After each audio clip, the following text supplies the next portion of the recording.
The biggest, most expensive mistake videographers, freelancers anyway, can make is walking into a massive institution, sitting down across from a director of marketing, and pitching camera specs. I see it every day out here in Las Vegas. So creators walk in, they pitch this meeting, they start talking about 10-bit color, 120 frames per second, slow motion, and how cinematic their S-Log3 color grade is. And you know what the client actually hears? Absolutely nothing. The marketing director of the National Museum does not care about your Sony FX30. They don't care about your anamorphic lens. They don't care about any of that. They care about two things. They care about foot traffic and they care about ticket sales. If your only pitch to local businesses is, I make cinematic videos, you're going to get outbid by a kid with an iPhone and a gimbal every single time.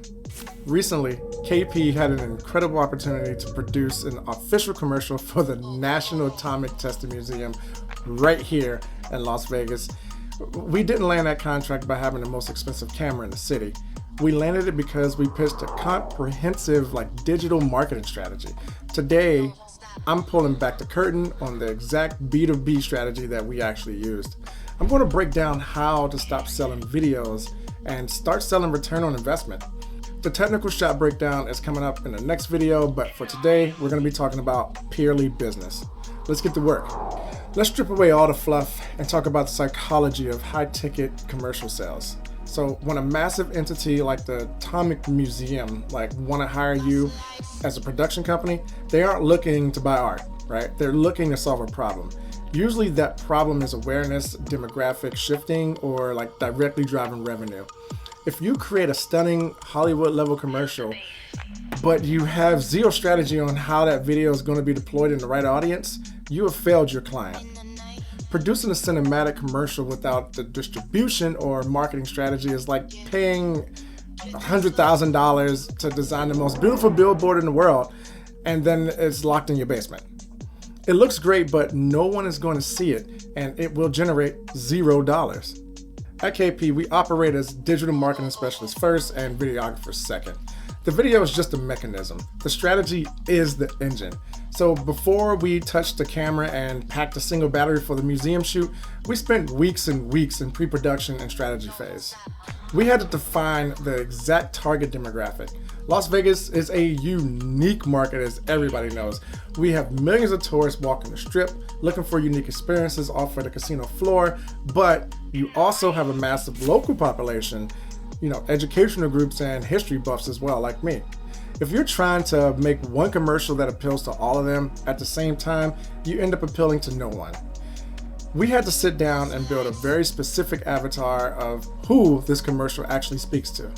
This brings me to phase one of our strategy blueprint, discovery phase. You cannot script a commercial about a historical institute if you haven't actually walked the halls and absorbed the gravity of that space.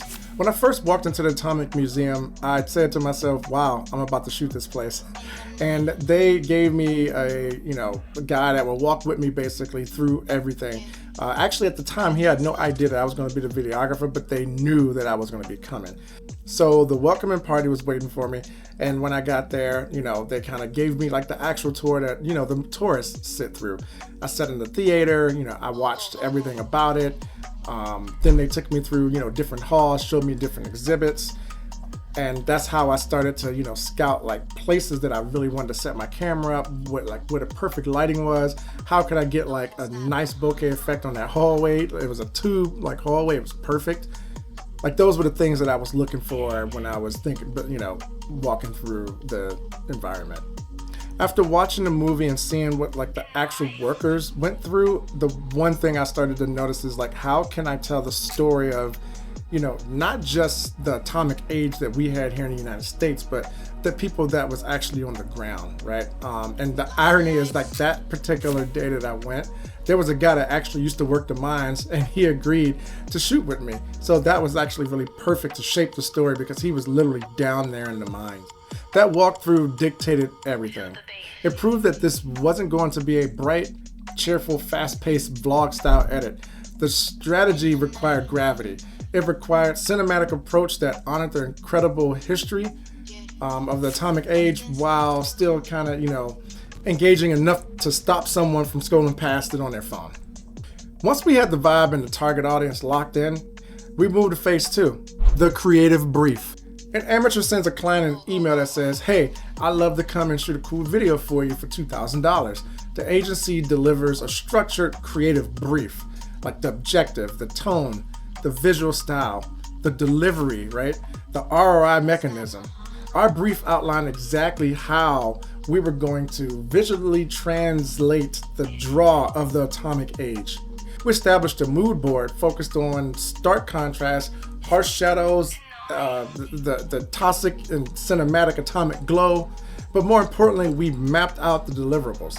We weren't just delivering one 60-second video. We strategized a package of short-form vertical assets, high retention hooks, and ad-ready variations, specifically formatted for like Instagram, TikTok, and YouTube pre-roll ads. So while I was sitting down with the director of the Atomic Museum, he really wanted to see how we could do this because apparently they've been hurt before when it came to, marketing the museum. And he just really wanted to know what my creative pitch was. And it was kind of hard to say it to him, but the good part is that I did a lot of pre-work before. And again, I am kind of a history buff, so when I learned that I could have got the gig, I learned everything about it, right?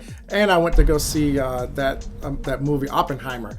Great movie, so that taught me a whole lot too. So I wanted to capture the essence of what was going on during the atomic age and like what life was like there. So like I could actually be there, not just like behind the camera, but like catching the expressions of the people who actually worked there for 10, 20 years, right? This is very important to them too. When you control that conversation in the boardroom, you are no longer a vendor. They are trying to negotiate down on price. You become a strategic partner that they cannot afford not to hire. You're speaking the language of the business, not the language of the camera manual. Harsh reality of this entire process. If you walk into a corporate pitch meeting and the first thing you talk about is your camera gear, you already lost the contract. I don't care if you shoot on a Red Raptor or a Arri Alexa or a Sony FX30. The client assumes the video is going to look good already, so you already got that in the bag. This is the bare minimum expectation of being a videographer. The deal breaker is the lack of business acumen that you may have. If you ask, how will this video help us increase third quarter ticket sales by 15%? And you answer, well, I'm going to use a really smooth gimbal and put that cool transition in. They're going to politely show you to the door. You can learn like how to write a treatment, right? You can learn how to structure the marketing campaign. You have to understand that the 15-second vertical video is a strong call to action. Business in a 3-minute slow motion cinematic masterpiece has no clear message. So the moment that KP stopped selling B-rolls and we started selling the mechanism to drive profitable results, our entire business scaled. We turned up the heat a little bit. The caliber of our clientele changed overnight. And that is exactly what I wanted. Let's bring it all together. Landing a client like the National Atomic Testing Museum didn't happen by accident. It happened by the meticulous process of pre-production, understanding the Las Vegas market, and delivering a strategy that solved a real business problem. But a great strategy is completely useless if you cannot execute in the field. Now that the business side is locked in, the next step is the actual execution. Museums are notoriously one of the most difficult environments to film in. You're dealing with pitch black hallways, harsh spotlights, lots of harsh spotlights, highly reflective like glass displays, and artifacts that you aren't legally allowed to touch. So in the very next video on this channel, we're going to shift from the boardroom to the set. I'm going to break down the exact camera workflow, the lens choices that I use, how I rigged up my A7CR, and we caught that cinematic commercial in the dark. I'm going to show you how we shot a practical miniature nuclear explosion right on the workbench. If you want to stop operating like a freelancer and start running a production company like an agency, hit that subscribe button and I'll see you in more videos, or you'll see me in more videos. And if you are a business owner that is looking to engineer high-end commercial ad sets that actually drive targeted traffic, click the link in the description and head over to the Kelley Productions. Let's build your next campaign, and I'll see you in the next one. Salty. It's crazy when you're looking at it. I got a little monitor right here. It's crazy when you're trying to, it's like backwards. Don't be so